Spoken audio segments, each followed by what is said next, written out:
The morning Orville Carver rode onto the Brenner property. The dust rose around his horse's hooves like a curtain being pulled back on a stage, and something in his chest told him this errand would not end the way he intended. He had ridden out from Dalton Creek, a 2-day journey across the high plains of eastern Colorado, in the autumn of 1878.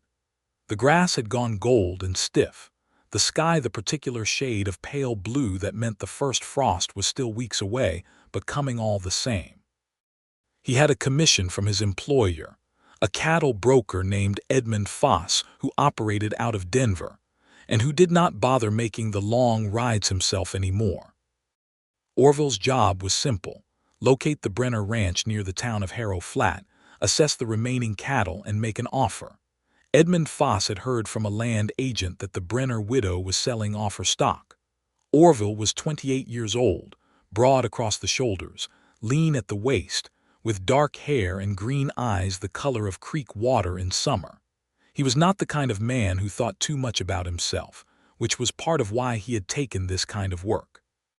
He rode where he was told, made fair offers, and drove cattle back to market. It was honest labor.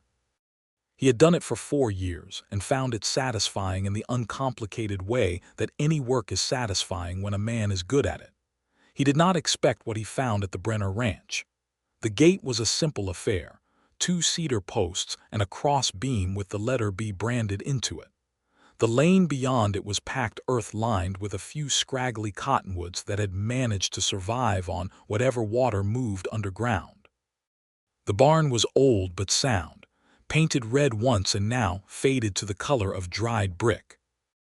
The house was a low-slung structure of timber and plaster, with a covered porch running along its front face and a garden bed along the south wall that still held a few late-season herbs going brown at the edges.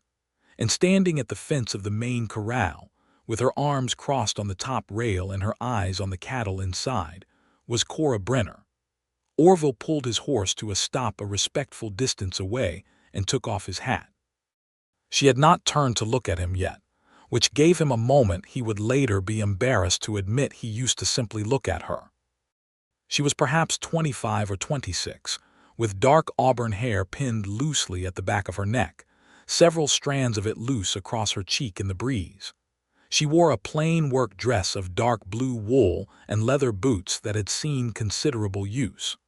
Her hands on the fence rail were capable-looking, the hands of someone who worked hard and regularly. When she turned, her eyes were brown, almost copper in the morning light, and direct in a way that made him feel as though she was reading the first page of a book she had not decided yet whether to bother finishing.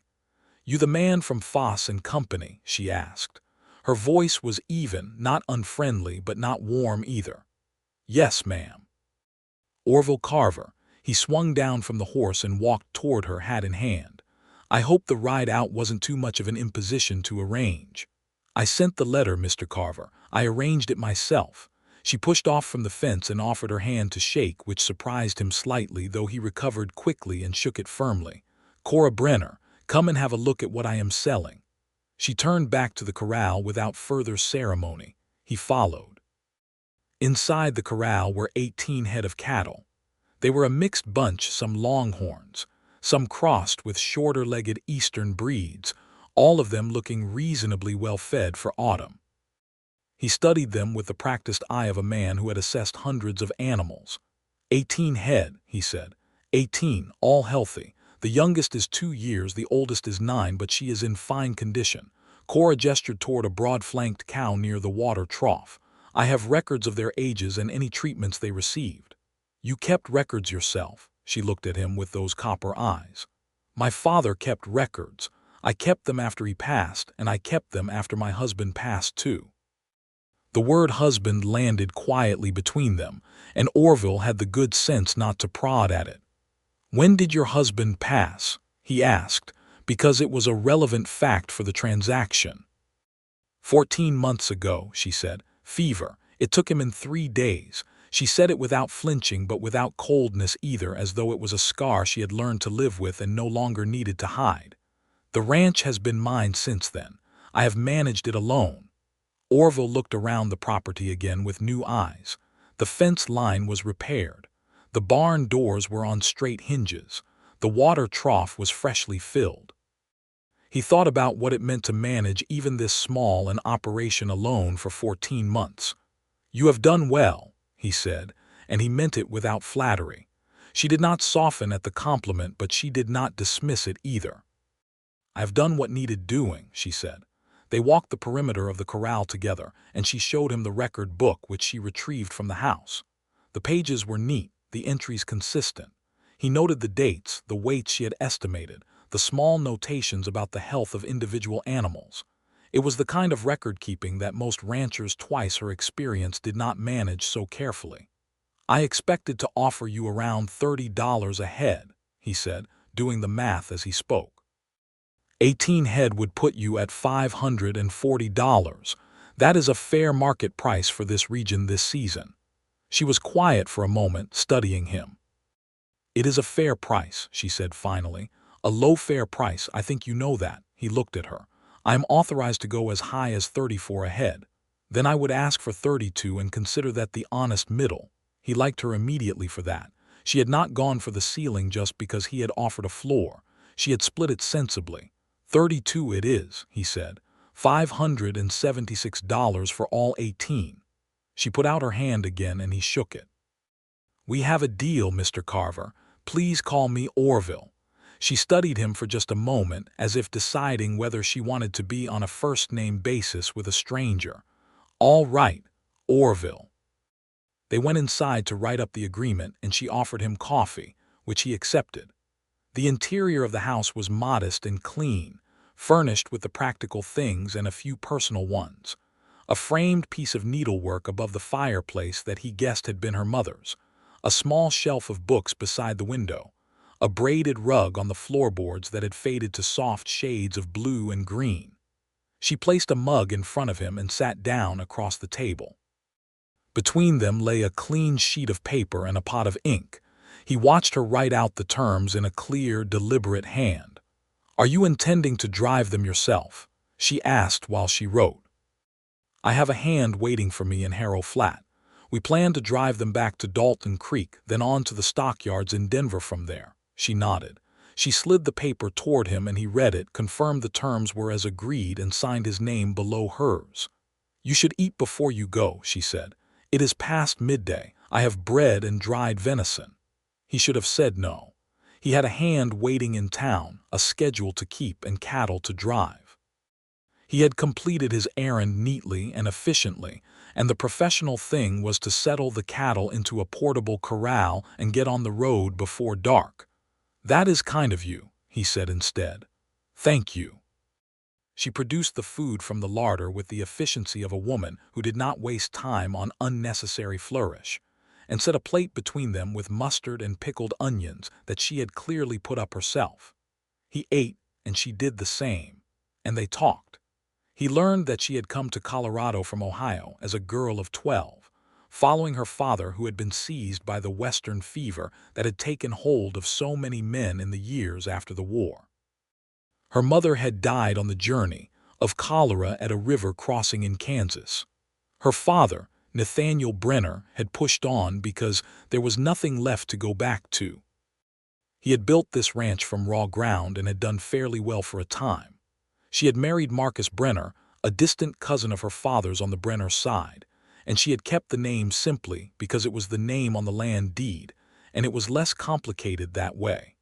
Marcus had been a good man and a decent farmer, but had never quite had her father's instinct for the land. When her father died of a stroke 3 years ago, the ranch had begun its slow decline. Marcus's illness had finished what the dry summers had started. "Now I am selling the cattle because there is nothing left to sustain them and myself," she said without self-pity.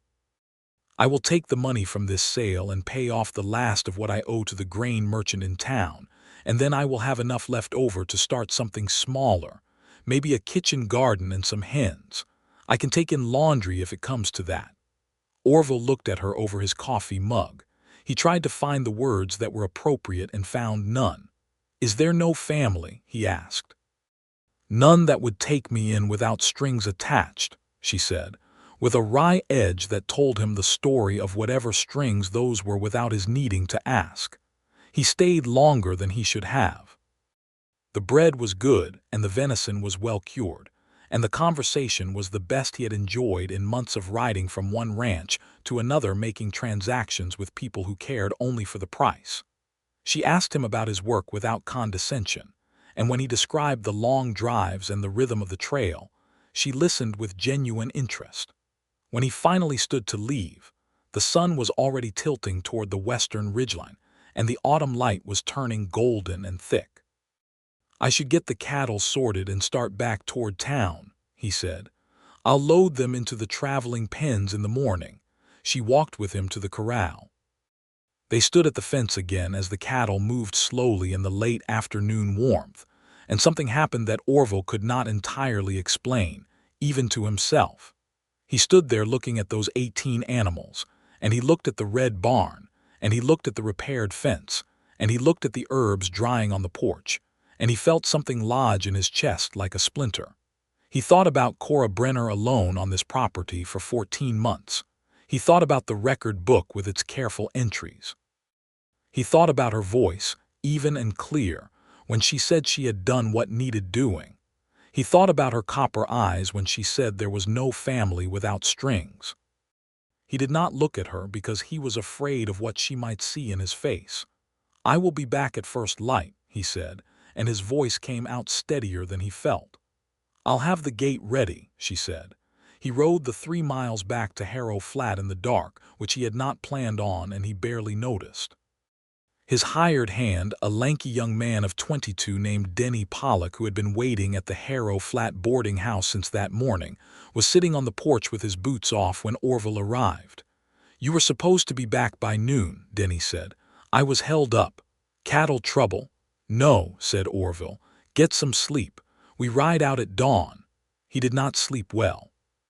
He lay on the thin mattress of his rented room and stared at the ceiling, and listened to the coyotes calling somewhere out on the plain, and he thought about a woman who kept neat records and made pickled onions and shook hands like a business partner, and said she would take in laundry if it came to that.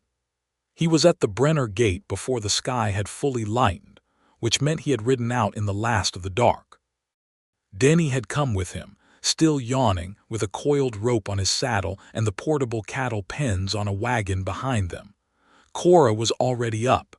There was lamplight in the kitchen window and smoke from the chimney. She came out onto the porch as they rode up, and she was already dressed and had coffee in hand. "You are early," she said. "I thought it best to get started," he said. She gave him coffee and gave Denny coffee, and they set up the portable pens at the side of the corral. Orville moved the cattle without trouble. They were good-natured animals and moved well with a quiet hand. Denny helped close the gates and count them. 18, Denny confirmed. Cora stood at the side of the corral watching.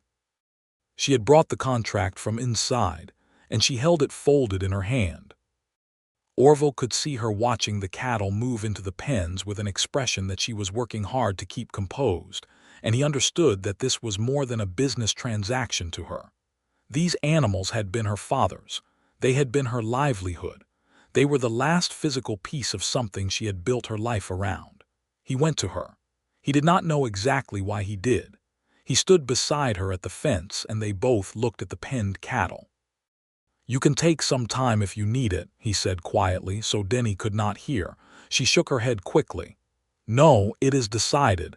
It is the right thing." She smoothed the contract in her hands. "It is the right thing," she said again, more softly, as though reminding herself. He should have hitched up the pen wagon and started down the road. He did not move. He stood at the fence beside Cora Brenner in the early morning light, with the cattle in the pens and the paperwork signed and the deal concluded, and he could not make himself drive those cattle away from her. He did not know exactly when he understood what that meant. It came over him slowly, like a man waking in stages from a deep sleep, each layer of comprehension arriving one at a time. He thought about the fact that he had ridden out before dawn in order to see her. He thought about the fact that he had stayed for 3 hours the afternoon before when he had no reason to. He thought about the fact that he had not once thought about the job or the schedule, or Edmund Foss's timeline since he had ridden through the Brenner gate. And he stood there at the fence while the sun came fully up, and the cattle shuffled in their pens, and Denny went to check the wagon harness. And he made a decision that he was not entirely sure was rational, and was absolutely sure he could not avoid. "Miss Brenner," he said. "Cora," she corrected without looking at him. "Cora." He looked at the side of her face, the loose strand of hair against her cheek, the steadiness with which she was holding herself together. What would it take to keep this ranch running? She looked at him then. Those copper eyes were sharp with something he could not entirely read, surprise, maybe, or the particular wariness of a person who has been hurt by hope before. "That is not your concern," she said carefully. "I am making it my concern," he said. "Please." She studied him for a long moment. "Why?" And there it was. The exact right question at the exact wrong time. He looked at the cattle and then at the barn and then at the house. He was trying to organize his thoughts into something sensible and not sentimental because he sensed she would respond better to the former. But the truth was that the only thought in his mind was that he did not want to drive away from this ranch, and he was not entirely certain he was ready to examine why. "Because I think this is worth saving," he said finally. "And I think you are worth helping." He stopped. He looked at her directly. "I have been doing this kind of work for 4 years, making offers and moving cattle and going to the next ranch, and I have never once wanted to stay." The silence between them was complete for a moment except for the low sound of the cattle and the wind in the cottonwoods. "Mr. Carver," she began. Orville, she said his name slowly as though tasting the weight of it. "You are a kind man, but I am not in need of charity." "I am not offering charity. I am offering," he paused again because he had not yet worked out exactly what he was offering. "I am offering to stay, if you will permit it. I can work. I know cattle, I know fencing, I know enough about dry land farming to be useful. I would not ask for wages, only keep and the chance to be useful." She stared at him as though he had said something in a foreign language. "Have a job, you have a commission, you have cattle to drive to Denver. Denny can drive them, he is capable. I will send a letter to Foss explaining that I am resigning the commission." He could hear how it sounded. He did not care. "I am aware that this is irregular." She let out a short breath that might have been a laugh or might have been disbelief. "Irregular," she repeated. "Yes, I would say so." She looked at him again, more carefully this time, and he let her look. He did not fidget or look away.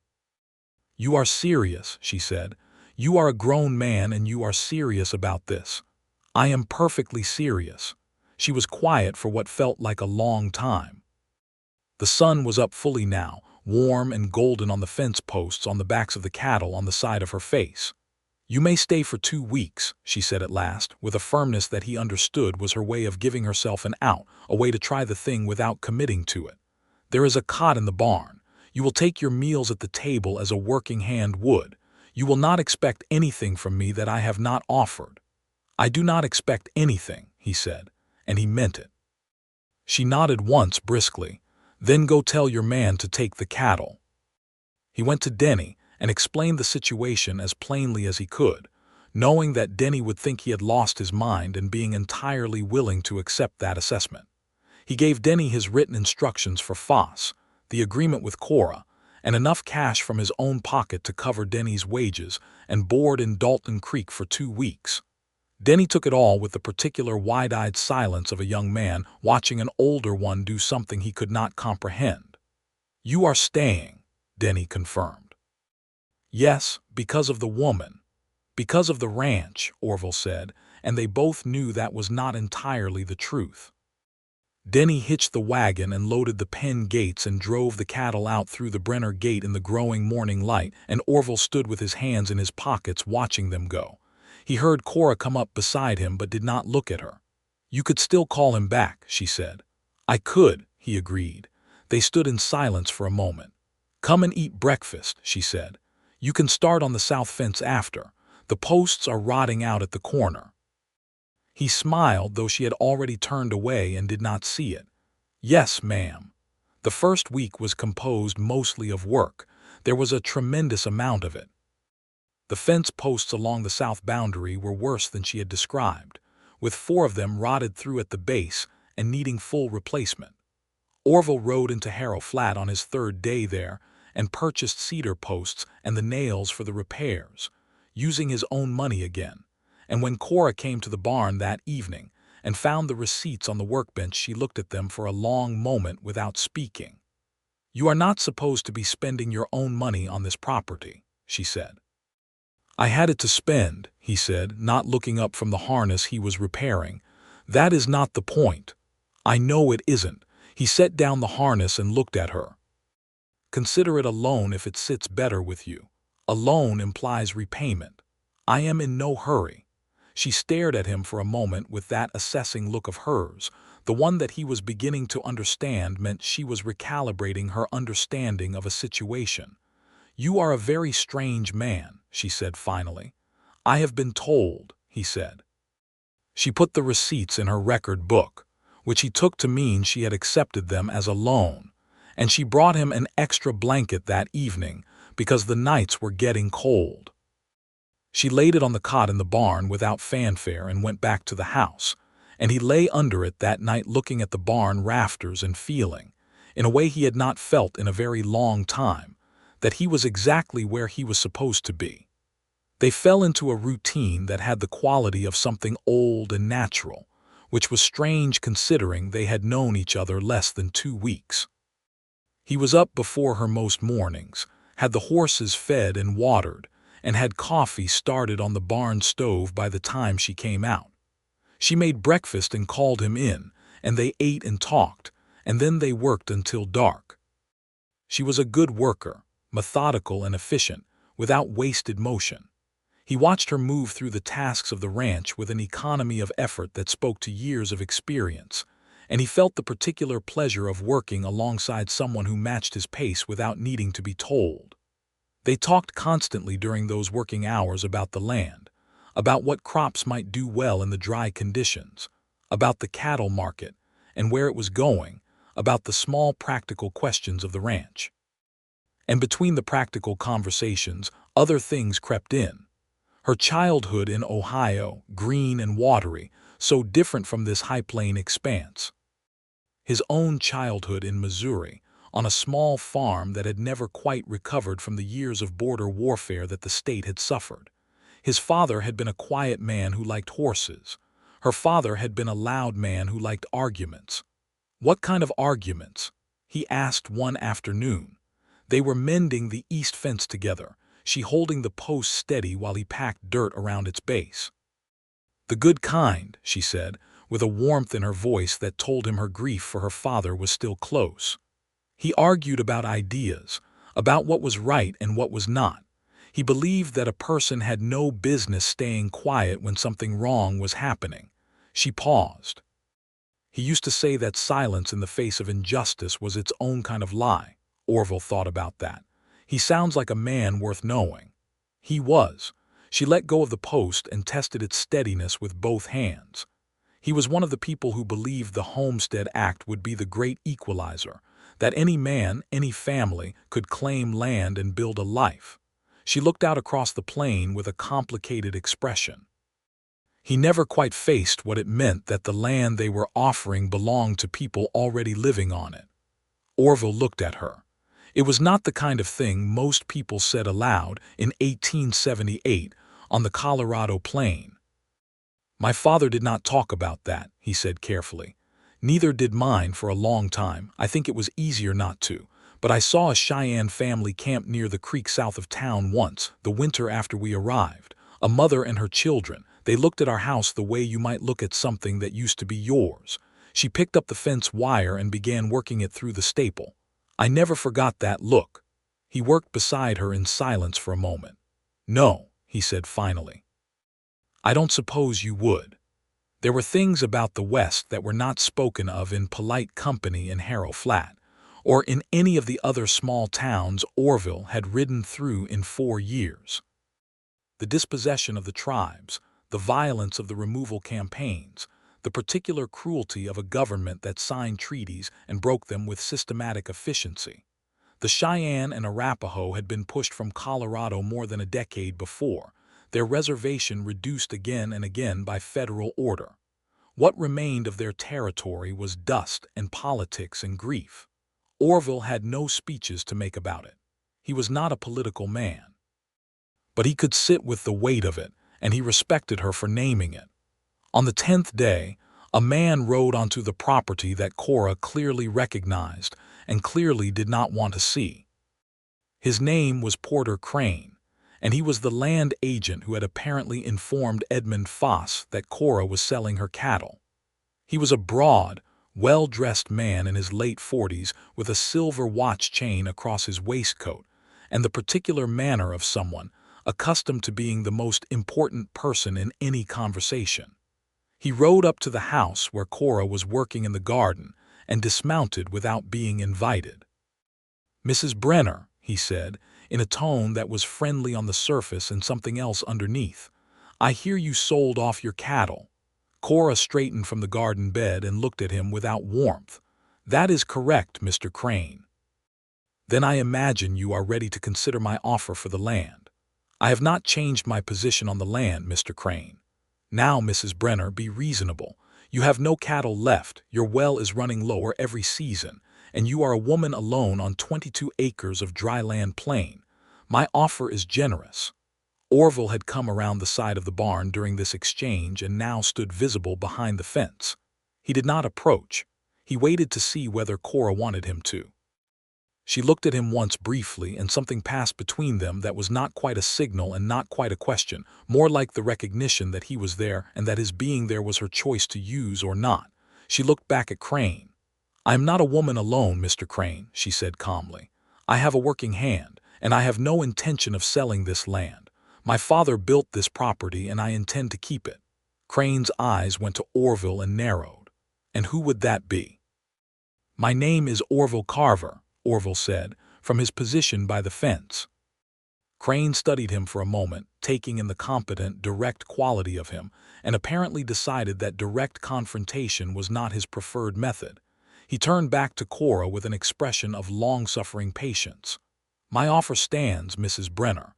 The market for land in this area will not stay favorable. You would be wise to take what is being offered."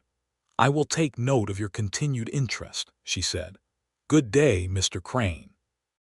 He looked at her for a moment longer, then remounted and rode back toward town. Cora watched him go with her arms crossed and her jaw set. Orville came through the fence gate and stood beside her. "He has been at you before," he said. "3 times since Marcus died. He tried twice before that while Marcus was ill."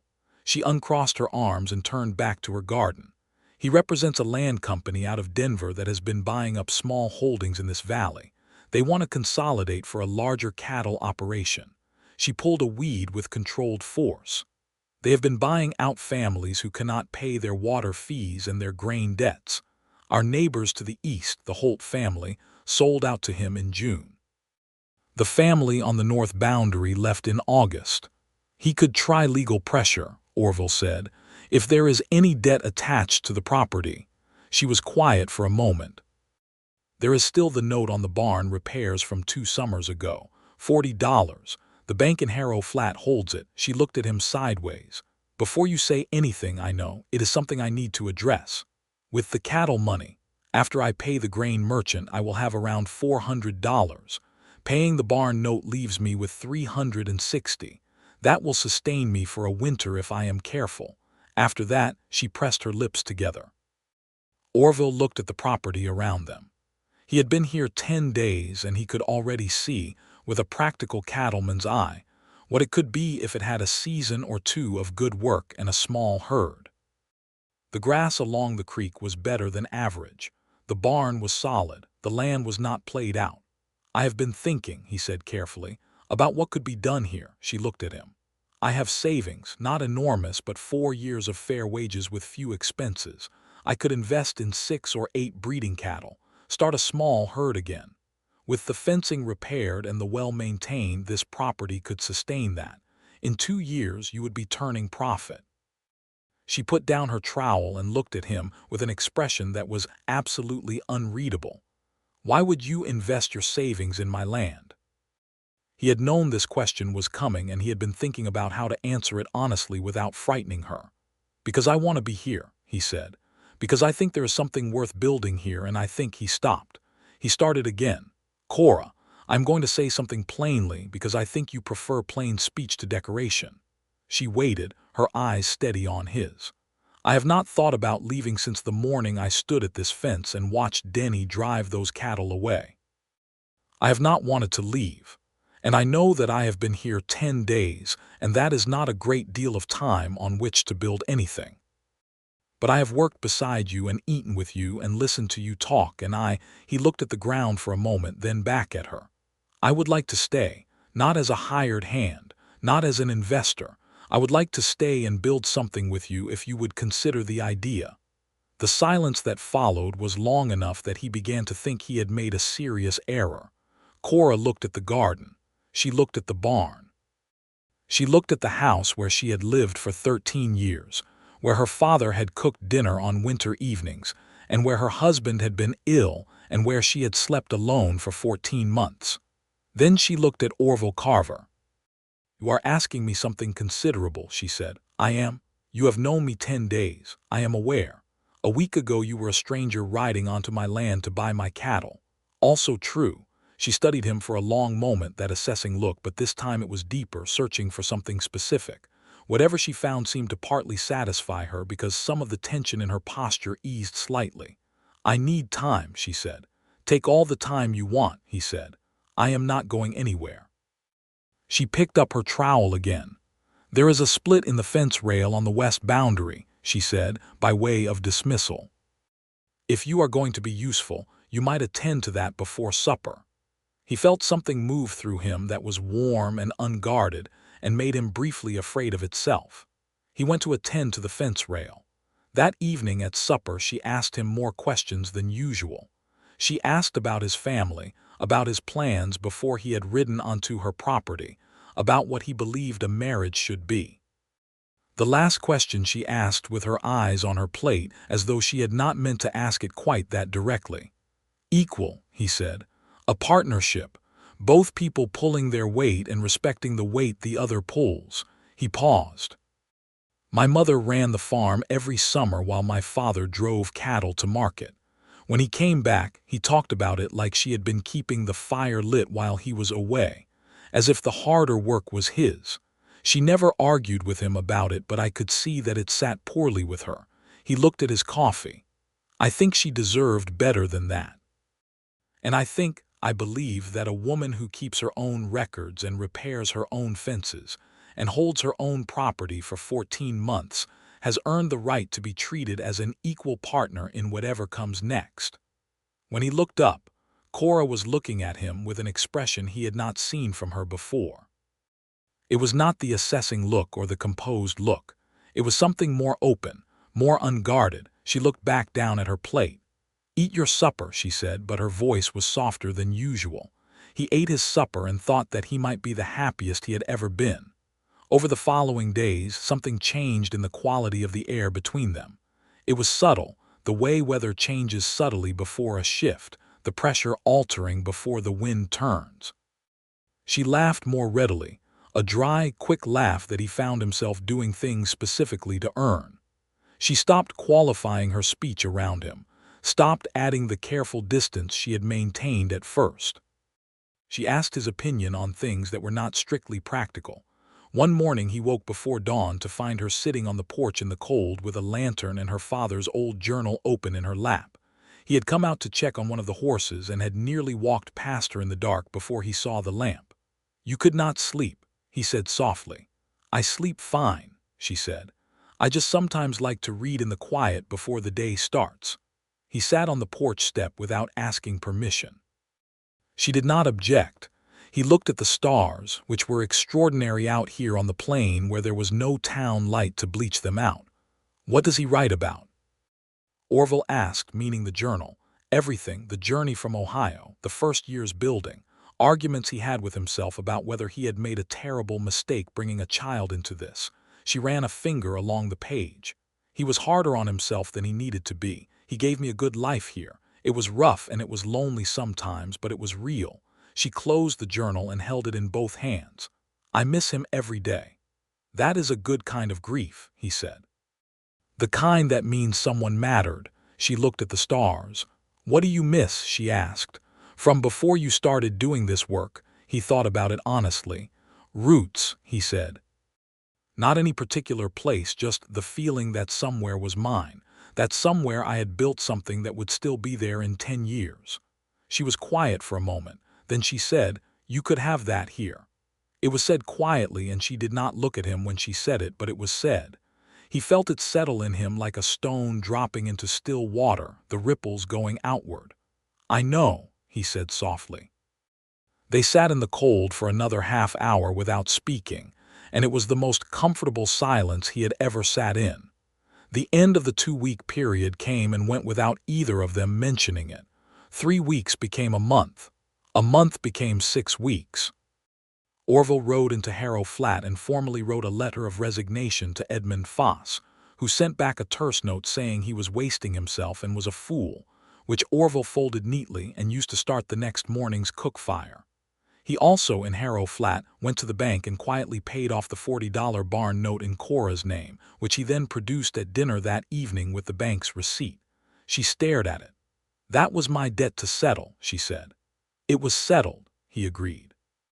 "You can repay me at whatever pace suits you, or consider it part of my contribution to the operation. I am flexible on the arrangement." "You are the most confounding man I have ever met," she said. "I have also been told that," he said pleasantly. She took the receipt, looked at it for a long moment, and then set it in her record book with all the other records. "Thank you," she said, with a directness that told him it cost her something to say it, and that she had said it anyway. "You are welcome," he said, equally directly. The following Saturday, in the late afternoon with the sun warm and low, she was in the kitchen making pie crust when he came in from the barn. He washed his hands at the basin and leaned in the kitchen doorway watching her work the dough, her sleeves rolled up, flour on her wrists and a strand of auburn hair loose across her cheek. She looked up at him and caught him looking, and instead of looking away, which he would have done a month ago, he simply kept his eyes on her. "What?" she said. "Nothing," he said. "I was just looking." "At what?" "At you." She turned back to the dough, but he saw color rise in her face that was not from the kitchen warmth. "Roll up your sleeves and make yourself useful then," she said. He rolled up his sleeves and stood beside her at the table, and she showed him how to fold the crust without overworking it, guiding his hands once briefly with her floury ones, and neither of them acknowledged how the simple touch of her hand on his made the whole rest of the world briefly very quiet. The pie was apple and cinnamon, and they ate it warm from the oven with the last of the season's fresh cream, and it was the best thing he had ever tasted, and he told her so. "It is a basic recipe," she said. "It is the best pie I have ever eaten," he said. She looked at him steadily for a moment. "You are going to compliment me into making it every week," she said. "That is absolutely my intention," he said. She laughed the real laugh, not the dry, quick one, but a full, warm, surprised laugh, and it lit her whole face, and something in his chest simply gave way like a dam in spring flood. He said nothing. He did not need to yet, but she looked at him across the table and saw something in his face, and her expression shifted into something that was not quite guarded and not quite open, but somewhere between the two where the most honest things live. The autumn deepened, and the first frost came, and Orville spent a week banking the house foundation with earth against the cold and cutting and stacking firewood until the woodpile beside the porch was head-high. He repaired the chimney flashing and patched the place on the barn roof where snow would get in, and when the first real cold arrived, he felt with satisfaction that the property was as ready for it as it could be. He also began making inquiries about breeding stock. He wrote to a rancher he knew in Pueblo who kept a good mixed herd, and he rode out once to look at stock being sold off an estate south of Harrow Flat.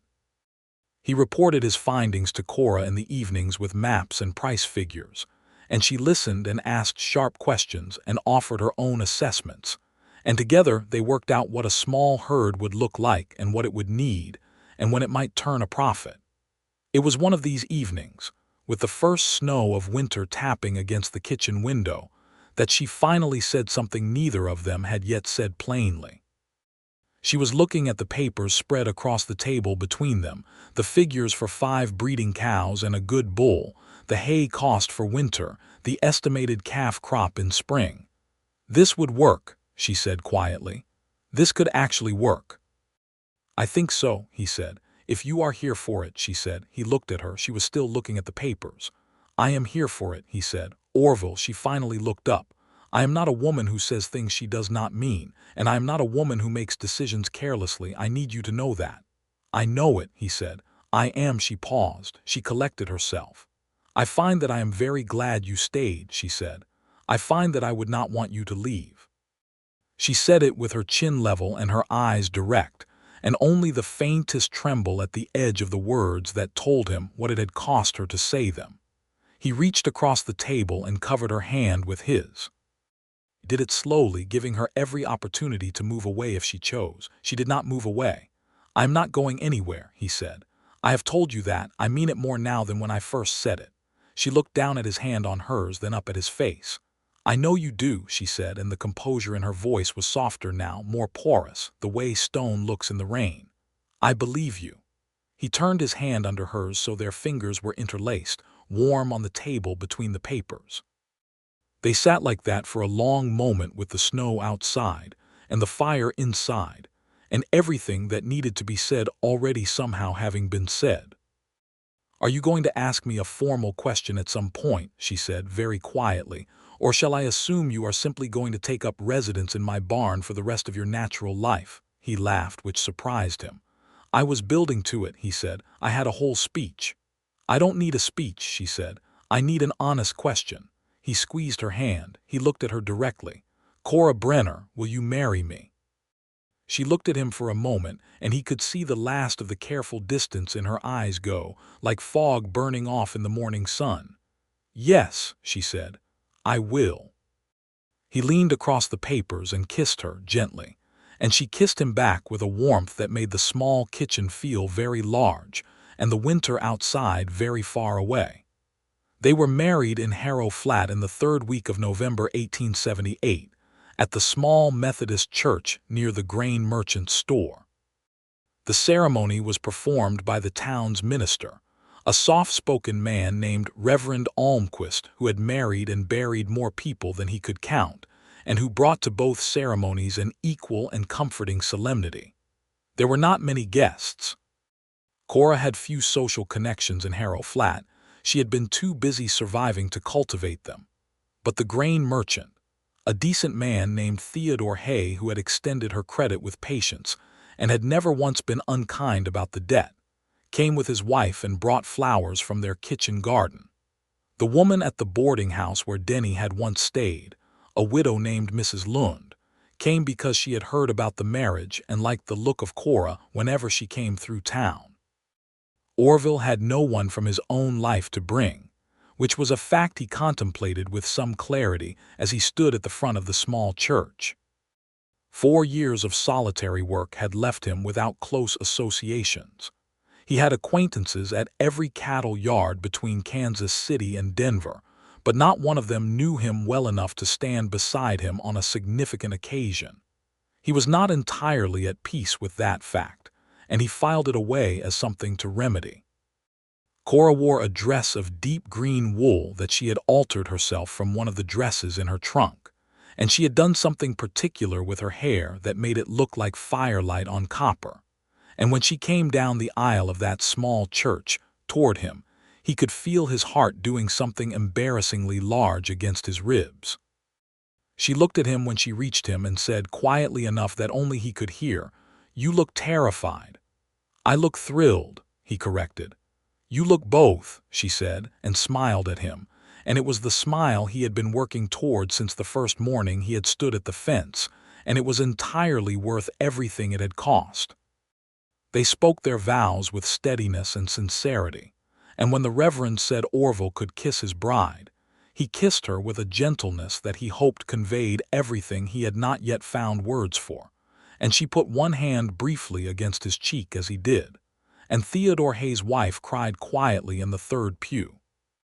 The reception was dinner at the hotel dining room, the 6 of them at a long table with a white cloth and candles, and they ate well and drank moderately. And Mrs. Lund told a very long story about her own wedding that everyone listened to politely. And Theodore Hay made a toast that was brief and genuine, and said he was glad to see Cora Brenner well settled, because she had deserved good things for a long time. Cora looked at the table briefly when he said it, and Orville put his hand over hers under the cloth. She turned her hand and held his. They rode back to the ranch together under a sky full of winter stars, and the plain was cold and clear and vast on either side of them.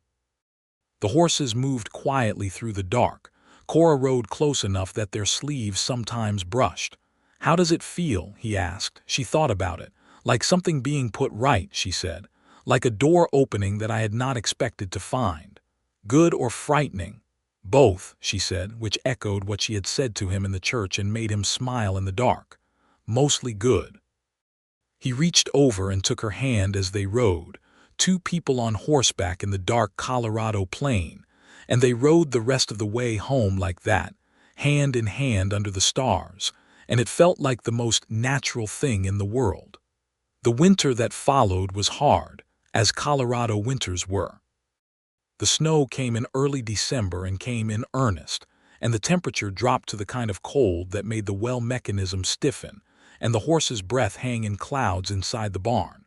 But the wood pile was full, and the house was tight, and the foundation banking held the drafts out. They were confined close together by the cold in a way that, in the best possible outcome, a couple needed to be in their first season together. They learned each other.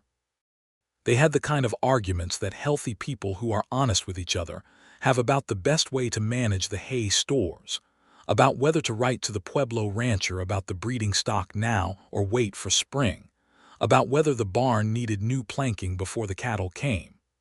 They were not large arguments, but they were real ones, conducted with a mutual respect that let them come to conclusions without either person needing to win.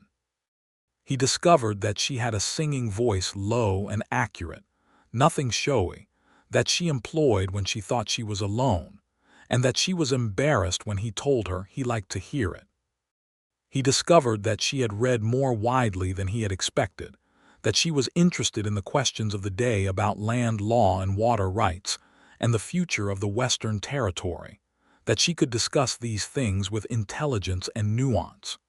She discovered that he had a gift for quiet patience, that he could sit with a difficult problem without forcing a solution, and that this patience extended to people as well as to problems.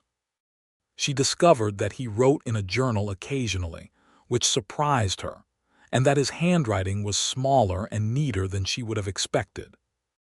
She discovered that he had a sense of humor that lived in understatement which suited her perfectly. On Christmas Day they exchanged simple gifts. She had sewn him a heavy wool shirt from fabric she had ordered before the snow made town impractical, and he had made her a small bookshelf for the wall above the reading chair, just big enough for the books she most used. She ran her finger along its edge and looked at him. "You made this," she said. "It is not cabinetry," he said. "Do not expect cabinetry." "It is wonderful," she said, and she put her books on it right then and there, and stood back and looked at it with a satisfaction that made him feel as though he had done something genuinely important. He kissed her on the top of her head, and she leaned back against him briefly, and they stood in front of the little bookshelf together in the warm kitchen and felt, without needing to say it, that they had made something real. January brought a January thaw that let Orville ride to Pueblo and conclude the arrangement for the breeding cattle. He came back through a light snow with the Pueblo rancher's written agreement and a good feeling about the deal. 4 breeding cows and a young Hereford bull to arrive in March when the roads were safe for driving. The cost came from his savings, which he had transferred into their joint account at the Harrow Flat Bank the week after the wedding. "Our money," Cora had said, looking at the bank document. "Our money," he had agreed. She had looked at the paper for a moment. "This is what a partnership looks like," she said. "My father never had this with my mother, not formally. The money was always his in the eyes of the law. The law is slow," he said. "We don't have to be." In February, Porter Crane came back. He rode onto the property on a Tuesday morning when the snow was thin on the ground and the sky was the white of a turned-away eye. Orville was working on the barn roof when he saw him come through the gate, and he climbed down from the ladder and was at the yard fence by the time Crane reached the house. Cora came out onto the porch before Crane could knock. "Mr. Crane," she said. Crane took in Orville standing at the fence and the change in the property around him, the repaired fence lines, the stacked wood, the general look of an operation being actively maintained, and his expression tightened slightly. "I had heard you remarried, Mrs. Brenner. My congratulations." "Mrs. Carver now," Orville said from the fence. He said it without aggression, just a correction. Crane shifted slightly. "Mrs. Carver, I am here to renew my offer on the property." "My answer has not changed," Cora said. "This property is not for sale. The company I represent is prepared to offer $1,200 for the full 22 acres, Crane said. "That is considerably above the assessed value." "I do not need the assessed value explained to me," Cora said. "I know what this land is worth. I also know why your company wants it, and I know what they would do with it. I know the Holt family is renting from your company's tenant now for more than they paid to own their own land. I know the family on the north boundary left the territory entirely." She looked at him with a level clarity that was more effective than anger. "I am not selling. I will not sell. You may save yourself the ride in future." Crane looked at her, then at Orville, then back. "The water rights in this valley are going to be consolidated in the next few years," he said, with the tone of a man dropping a warning he would rather not have to make explicit. "The small operations that don't have secured rights will find themselves with a difficult situation." "Then we will secure our rights," Orville said. "Thank you for the advice." Crane looked at him with the cold assessment of a man calculating odds. Then he replaced his hat and turned his horse and rode back out through the gate. Cora came down the porch steps and walked to the fence where Orville was standing. "He will try again," she said. "He will," Orville agreed. "And we will tell him the same thing." He looked at the gate where Crane's horse was already dwindling into the distance. "I am going to talk to a lawyer in town about the water rights. It is a legitimate concern. We should get that sorted." She looked at him. "You are already thinking 3 moves ahead." "That is how you win at fence posts," he said. She made a sound that was somewhere between exasperation and laughter, and went back inside. He went back up the ladder to the barn roof and felt good. The water rights situation was addressed that same month. Orville rode to Harrow Flat and sat with a lawyer named Grant Sable, a dry-witted man who knew the local land law well, and who explained that the Brenner property had a legitimate first-use claim on the creek that could be formally registered with the county for a modest fee. Orville paid the fee, filed the paperwork, and returned home with the registration certificate, which went into the record book beside the barn note receipt and the bank document. Cora looked at the certificate. "He cannot touch the water now. Not without a legal fight he would lose," Orville said. She pressed the certificate flat with her palm and looked at the front of it. "My father tried to register this twice," she said quietly. "Both times the county office in Denver lost the paperwork." She looked at him. "Or said they lost it." He understood what she was implying. County offices had been known to be flexible about paperwork when larger interests were involved. The West was full of that kind of flexible paperwork. "It is registered now," he said firmly. "Grant Sable kept a copy. I have a copy. The county has the original. It would be very difficult to lose all 3. She nodded. "Good," she said, and there was a quiet relief in her voice that told him how much it meant. March arrived with mud and the smell of the earth turning over, and with it came the breeding cattle from Pueblo, 4 solid cows and the young Hereford bull, who was docile and good-natured and whom Cora immediately named Archibald, over Orville's laughing protest that it was too grand a name for a bull. "A good name keeps an animal honest," she said. Archibald was settled in the barn with his cows, and the ranch had cattle again. The following weeks were full of the particular busy satisfaction of an operation gaining momentum. There were fences to check, hay to manage, the bull and cows to watch for signs of the breeding working. Orville also planted a kitchen garden larger than the one Cora had been maintaining, putting in potatoes and beans and squash and a late-season corn, working with her to plan the rows in a way that made use of the best water distribution from the creek. Neighboring land to the south had been abandoned by its previous owner, and Orville rode down to assess it. He came back with a proposal that they lease it for grazing at a rate so low the county land office practically gave it away. It nearly doubled their usable range. "You are building something," Cora said one evening, looking at the maps he had spread on the table. "We are building something," he said.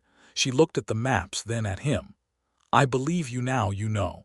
When you said you were not going to leave," she said it matter-of-factly but with a quiet tenderness underneath. "I think I believed you before I admitted it to myself." He reached out and touched her face, brushing the hair from her cheek, and she leaned into his hand for just a moment, that small, unconscious lean that told him everything about the trust she had built in him. "Good," he said, "because I am deeply committed to Archibald and I could not leave him now." She laughed. "You gave him that name. Do not pretend you didn't. You named him. I only stopped arguing when I realized you were right." She shook her head at him, smiling. "Eat your dinner," she said. Spring turned to summer, and the cows were all confirmed in calf, and the garden came in better than either of them had hoped. Cora put up preserves from the bean harvest, and Orville built a proper root cellar beside the house, which gave them winter storage they had not had before. He also began a second garden bed along the north side of the barn, mostly herbs, because Cora had mentioned once that she missed the herb garden her father had kept, and the root cellar project had reminded him of it. She discovered the herb bed one morning when he had ridden to town, and she came out to find it planted and labeled with small flat stones scratched with the names in his neat handwriting. He came home at midday to find her crouched at the bed, pulling a weed, and she looked up when he rode in, and he could see from the distance that she had been crying a little, quietly, in the way she cried, briefly and without drama. He dismounted and came to her and crouched beside her. "Is it all right?" he said. "It is exactly right," she said. Her voice was steady again, but her eyes were still bright. "It is the same herbs he grew: lavender, rosemary, sage, lemon balm. How did you know?" "Your father's journal," he said. "You read to me from it once. He listed what he planted in that first spring." She stared at him for a moment, and then she put both hands on his face and kissed him with a fierceness that surprised him pleasantly. He put his arms around her right there in the dirt beside the herb garden and held her, and she held him back, and after a moment she put her forehead against his shoulder and he felt her breathe. "I love you," she said against his shoulder. It was the first time she had said it, and it came out with a directness that was entirely hers. He pulled back enough to look at her face. He had been thinking those words for months, turning them over carefully, waiting for the right moment. The moment had apparently found itself. "I love you too," he said. "I think I started loving you the morning you told me your price was the honest middle." She made that sound again, the one between exasperation and laughter. "That is a very strange moment to fall in love." "You are a very particular kind of person," he said. It was appropriate. She kissed him again, gentler this time, and then sat back and looked at him with the full warmth she had been so careful with before. And it was entirely present now, all of it, and he thought he could live the rest of his life in the range of that look and feel rich. By the following spring, April of 1880, the cattle herd had its first calves. 3 strong, healthy animals who bounded in the pasture behind the repaired south fence, while Cora and Orville leaned on the top rail and watched them.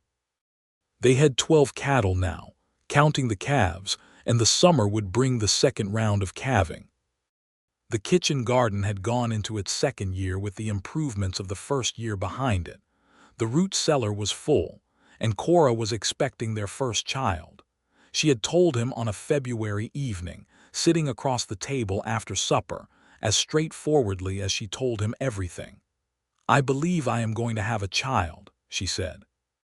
He had looked at her for a moment, and then the comprehension arrived fully, and he stood up so quickly his chair scraped back, and he came around the table and pulled her up from her chair and held her, and she put her arms around him and they stood in the kitchen like that for a long time. "Are you all right?" he said into her hair. "I am very well," she said. "A little sick in the mornings, but that is expected." "Are you happy about it?" She pulled back and looked at him. "Are you?" "I am overwhelmed with happiness," he said. "I am trying not to make it ridiculous." "It is not ridiculous," she said and smiled at him. "Yes, I am happy, very happy." He sat with her at the table for the rest of the evening and they talked about it, about the birth, which would be attended by the doctor in Harrow Flat, about the room they would prepare, about names. He was careful not to treat her as fragile, which she would have found insulting. She was a healthy, strong woman and pregnancy was not an illness. But he was watchful in ways she allowed because she understood the difference between watching over someone and smothering them. The summer of 1880 was a good one. The second calving went well, adding 4 more animals to the herd. The grain merchant, Theodore Hay, had heard about the herb garden and had asked Cora to consider selling dried herbs to him for resale, which she began doing in small batches, giving the ranch a second modest income stream. Orville completed the water access improvements he had planned, a secondary trough system fed from the creek that made the larger pasture usable without daily carrying. Porter Crane did not come back. Word in Harrow Flat was that the Denver Land Company had shifted its attention north, where the acquisition was going easier. Orville heard this from Grant Sable over a beer at the hotel bar in town, and he carried it home to Cora with a satisfaction that they shared over a good dinner. "He will not bother us again," Orville said. "I did not think he would," Cora said. "A man like that does not waste time on things that will not yield." "You are not sentimental about people's motives," he observed. "I am realistic," she said, "which is not the same thing as being uncharitable. I simply prefer to know what I am dealing with." She served him a second portion without being asked, because she had noticed he had not eaten enough at lunch. "My father used to say that wishful thinking was the most expensive habit a person could acquire." "A wise man," Orville said. "A practical man," she said, which was even better. In September, their son was born. The labor was long and the night was sleepless for all involved, and the doctor from Harrow Flat arrived on horseback in time to be useful, and Orville paced the kitchen with the particular tortured patience of a man who is very good at waiting for things that do not involve his wife. When the crying started, the right kind of crying, the small furious announcement of new life, he went to the bedroom door and stood there with his hand on the door frame and waited to be let in. Cora was propped against the pillows, pale but composed, with the small bundled form of their son in her arms. She looked at Orville when he came in with an expression that was entirely new on her face, something that encompassed everything she was, and everything she had become and everything she hoped for, all at once. "Come and meet your son," she said. He sat beside her on the bed and she tilted the bundle so he could see. The baby was small and red-faced and indignant, with a fuzz of dark hair and Cora's determined expression. "He looks like you," Orville said. "He looks like a person who has strong opinions about everything," she said, "which, yes, might be my influence." He reached out one finger and the baby wrapped his small hand around it with the instinctive grip that newborns have, and Orville felt something in him rearrange itself permanently. "What shall we call him?" Cora asked. They had discussed names without settling on one. "I thought," Orville said carefully, "that we might call him Nathaniel, after your father." She went very still for a moment. She looked at the baby and then at Orville. "You want to name him for my father," she said. "He was a good man who built something and loved his daughter and planted herbs," Orville said. "That seems like exactly the kind of man a boy should be named for." Cora looked at him with those copper eyes, and this time there was no composure at all, just the clear, warm, unguarded thing beneath it, the thing he had been watching emerge for nearly 2 years. "Nathaniel," she said. "Yes." She looked back at the baby. "Hello, Nathaniel." Nathaniel gurgled and squinted and held onto Orville's finger. Denny Pollock turned up in Harrow Flat that October, passing through on a cattle drive heading north. He heard in town that Orville Carver had settled at the Brenner Ranch and rode out to see for himself, He tied his horse at the gate and found Orville mending a section of fence near the barn and stood staring at the property with an expression of bewildered respect. "You built all this," he said. "We built it," Orville said. "You and the woman." "Me and my wife," Orville said, with a mild emphasis. Denny took off his hat and looked around at the repaired fences and the full-looking barn and the herb garden and the sound of cattle in the south pasture. "I told Foss you had lost your mind," he said. "Foss told me the same," Orville agreed. "We were both wrong." Denny came in for dinner and Cora cooked for three without comment, and Denny sat at the table and held Nathaniel in his large, awkward hands with the careful terror of a young man holding a baby for perhaps the first time, while Nathaniel looked up at him with the serene authority of a baby who expects to be held by everyone. "He looks settled," Denny said to Orville, carefully, meaning all of it: the house, the ranch, the baby, the wife. "He is," Orville said. Denny nodded slowly, with the look of a man updating his understanding of how the world works. "I think I might have made the wrong career choice," he said. Cora, bringing the bread, said without looking at him, "You are 23, Denny. You have time to correct it." Denny blinked at her and then at Orville. Orville just spread his hands, meaning this is what she is like and I recommend it. The years moved through the ranch the way good years do, full of work and marked by seasons, with enough difficulty to keep complacency at bay and enough reward to sustain the conviction that the work was worth doing. The cattle herd grew in careful increments, never stretched beyond what the land could carry. The garden expanded, and the herb business with it, becoming a small but steady enterprise that Cora ran with the same methodical care she gave to everything. Orville built a second water trough system that finally made the north pasture properly usable, and the leased grazing land was eventually purchased outright when the county put it up for sale. Theodore Hay, the grain merchant, became a genuine friend over those years, the kind of friendship that is built through practical mutual respect and long acquaintance. His wife, Marta, became the nearest thing to a close female friend that Cora allowed herself, and the two women were seen occasionally in town together at the dry goods store with an ease of conversation that pleased Orville to observe. In the spring of 1882, their second child arrived, a daughter this time, whom they named Margaret after Orville's mother. She arrived in the world with less drama than Nathaniel had, faster and quieter, and lay looking at the ceiling of the bedroom with an expression of philosophical assessment that made Cora say she looked like she was already thinking. "She is 2 minutes old," Orville said. "And already judging the quality of the plaster work," Cora said. They laughed together over the baby's head, and the doctor, packing his bag in the corner, shook his head at them fondly. Nathaniel, now a sturdy toddler of nearly 2, was brought in to meet his sister with the wary diplomacy of a small person being introduced to a change in circumstances. He studied her for a long moment and then looked at Orville with an expression that clearly asked what the arrangement was going to be. "She is your sister," Orville said. "She stays." Nathaniel considered this and then reached out one stubby finger and touched the baby's cheek with a gentleness that undid both his parents entirely. "Careful," Cora said softly.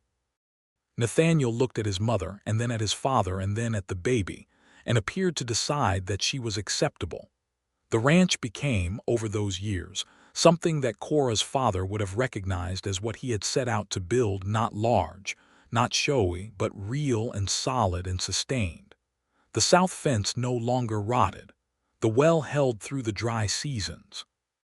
Archibald the bull was eventually retired to an honorable pasture life and replaced by a younger animal whom Nathaniel, at age 4, insisted on naming Wallace. "He has his mother's need to name things properly," Orville observed. "He has his father's attachment to large animals," Cora replied. They were standing at the south fence in the early summer of 1883, Nathaniel on the second fence rail between them, watching Wallace move through the pasture with the large-shouldered dignity of a Hereford in his prime. Margaret was on Orville's hip, surveying the cattle with the philosophical expression she had been born with. "Your father's journal," Orville said after a while, Cora looked at him. "Have you read the entry where he describes what he hoped the ranch would be? In that first spring." She nodded slowly. She knew the one. He said he hoped it would still be standing in 50 years, and that whoever was standing in it then would know that somebody loved it. "Somebody loves it," he said. She looked at him. She looked at the children between them on the fence. She looked at the cattle moving in the good summer grass, and the repaired fence line, and the barn with its new roof planking, and the house with the herb garden running along its south wall. "Yes," she said, "they do."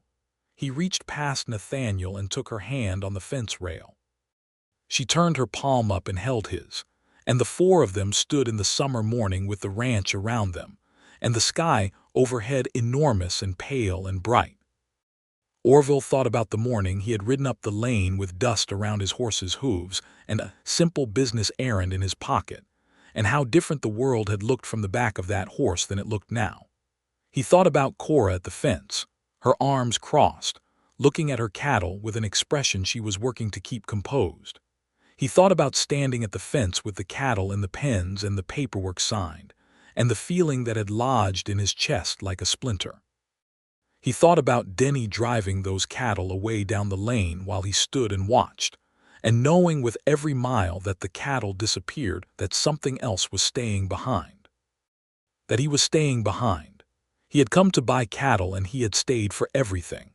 The morning light moved across the pasture, warm and long, and the cattle grazed in the good grass, and Nathaniel counted them aloud in a serious voice because he was learning numbers and wanted practice. And Margaret put her hand on Orville's face and regarded him with the profound attention of a small child who finds a parent's face endlessly interesting. "She counts too," Nathaniel said from the fence, not wanting to be outdone. "You are both counting," Cora said. "You are both very clever." Nathaniel looked satisfied. He leaned back against his father's arm. "Are there more cows coming?" he asked. "Next spring," Orville said. "Good," said Nathaniel. "Wallace needs friends." "Wallace has cows," Cora said. "Friends," Nathaniel repeated with the firmness of someone who has considered the question carefully. Orville caught Cora's eye over Nathaniel's head, and she looked at him with the full warmth she no longer worked to contain, the copper-bright look that had taken him a season to earn and that he saw every day now, and he felt it the way he felt the sun on his back in the morning, the way he felt the ground under his boots on good, solid ranch land. "I will look into it," Cora said, meaning the additional cattle. She was already thinking practically, already calculating ranges and hay costs, already running her careful numbers. He watched her turn to look at the pasture with that assessing gaze of hers, the gaze that saw what was and calculated what could be. He thought about the record book in the kitchen, which had pages in two different handwritings now, her clear, deliberate hand and his smaller, neater one, recording the life of the ranch through its seasons and expenses and yields. Every entry a small proof that something was being built and maintained. He thought about the bookshelf he had made for her that first winter, rough and not quite level but solid, with her books on it still, and how she had arranged them by subject and by frequency of use, and kept them in the same order ever since.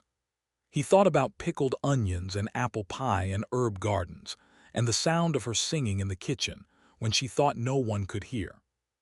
He thought about a woman who had sold her last cattle, because it was the right thing to do, and who had done what needed doing alone for 14 months, and who had stood at the fence watching her herd go with her chin level and her record book in her hand. And he thought about how that woman was now standing beside him with her children between them on the fence rail of the ranch they had built together. And he thought, clearly and with a certainty he had never felt about anything as strongly or as quickly or as permanently before, that there was not one thing in his life he would undo.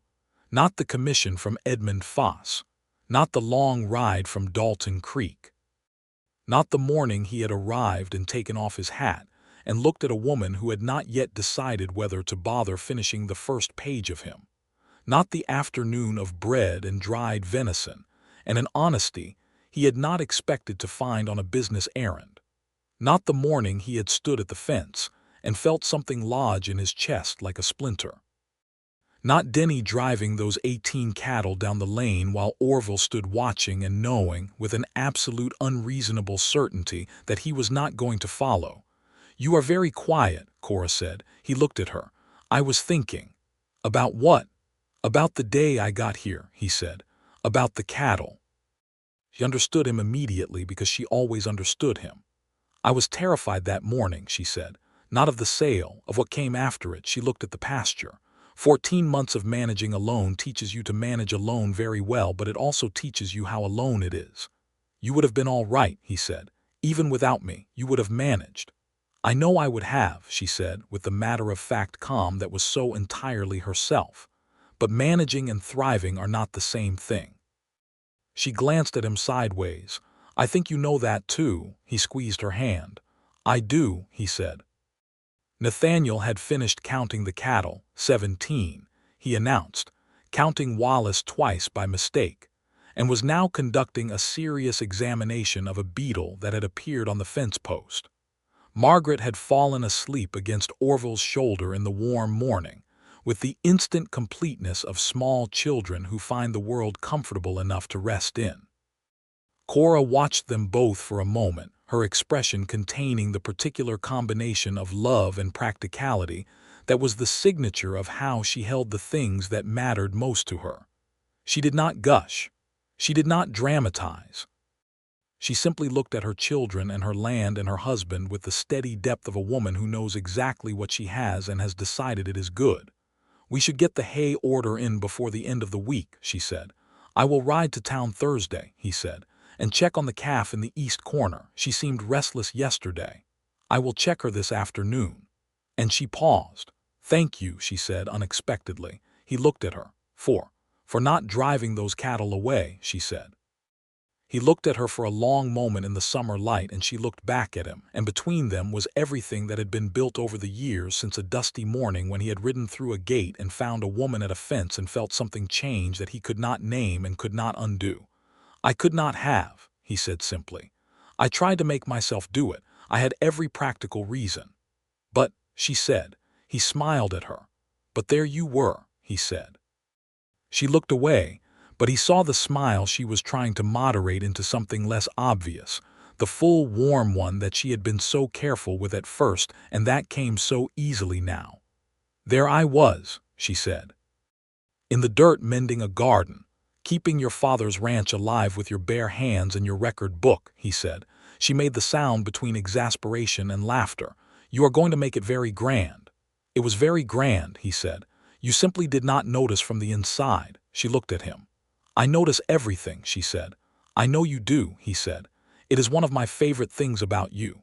Margaret shifted in his arms, still asleep, making a small sound. Nathaniel found a second beetle and announced it to the world with the excitement of a person who has just doubled his inventory. The cattle moved in the good grass. The sun moved across the sky in the slow Colorado way, broad and unhurried. The herb garden beside the house sent its scent out on the warm air, lavender and rosemary, the same plants her father had grown in the first spring of a different, harder time. The ranch was alive and full and real. Orville Carver stood at the fence of the land he had helped build from the last good bones of something his wife's father had started, and felt the solid ground under his boots, and the sleeping child on his shoulder and the warm hand in his.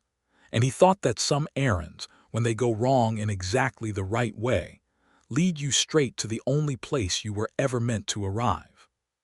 He had come to buy her cattle. She had sold them. And he had stood at that fence in the September morning with everything concluded and the papers signed and the cattle in the pens, and he had not been able to make himself drive them away from her. He had not been able to drive himself away from her. And all the practical reasons in the world, the schedule, the commission, the herd, the employer in Denver who thought he was a fool, had weighed nothing at all against the simple specific gravity of a woman who said what she meant and meant what she said and stood at her fence in the morning keeping what was hers. He had stayed. And in staying, he had found the thing he had been riding toward through 4 years of driven cattle and rented rooms and long plain roads without yet knowing it had a name. It had her name, Cora. "Come inside," she said. "I will put Margaret down and we can have coffee before the afternoon work." "Yes," he said. He followed her across the yard, through the herb garden's quiet scent, across the porch where the boards were sound, and the chair sat in its good angle to the morning light, into the house where the bookshelf held her books in their proper order, and the record book lay open on the kitchen table at today's date, waiting to be written in. He settled Margaret into her cradle, while Cora started the coffee and Nathaniel came in trailing his Beatles-related observations. They sat together at the table and the coffee was strong and good, and the light came through the south window and lay warm across everything, and it was, as it had been for the last 5 years, and as it would go on being for all the years that followed, exactly right. Outside, the cattle grazed in the summer grass. The fence held. The herbs grew along the south wall. And the record book, when Cora picked up the pen that evening and wrote the day's entry in her clear, deliberate hand, filled in another line in the ongoing account of something alive and loved and built to last.